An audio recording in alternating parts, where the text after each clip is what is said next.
what's your biggest temptation? No, seriously, take a moment. What is your biggest temptation? What is the one thing that pulls you back, that draws you away from God? See, we all have temptation of some sort, whether it's overeating, or maybe it's just a certain food group that we can't deny ourselves from. Perhaps it's Dairy Queen. Perhaps it's a substance or an abuse or a thought or an action that we say, I have to do this in order to continue on to live. And so some of those things we have to process and understand, what would we look like if as a generation we would stand against temptation. But first we have to understand the process of temptation. Number one, it's a thought. We each possess a thought. It starts with a thought, and it goes to an imagination, a justification, a choice, and ultimately a sin or an action. See, let's use this process in a meaningful way. Let's look at this. What if you desired a new outfit, a shopping experience, but you didn't have the means to do it, but yet that's your temptation? So number one, you have this thought of how great you look. You've had a bad day. You need something to make you feel better. You go to this imagination process where you just dream about how great you're going to look and the reaction you're going to get.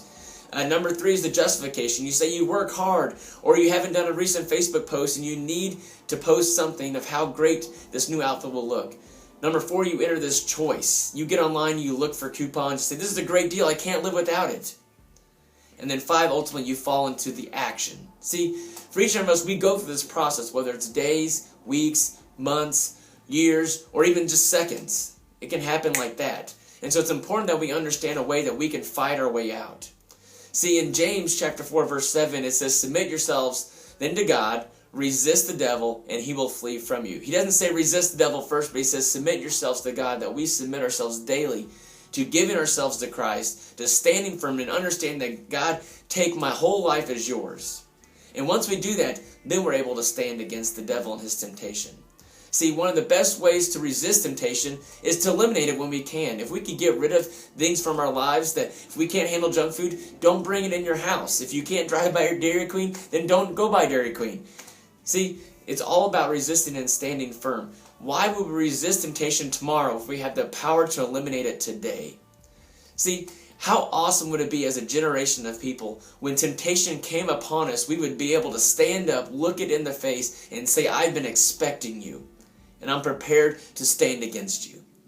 Help your student this week continue to discover what they stumble with and where they're tempted, and help them stand strong against temptation. This week we continue our reading plan. Feel free to follow along with us and join in and have those conversations with your students. Look in the email for further questions of how to talk and communicate with your student about this topic this week.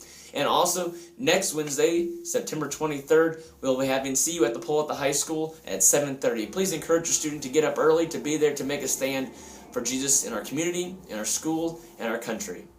Thank you.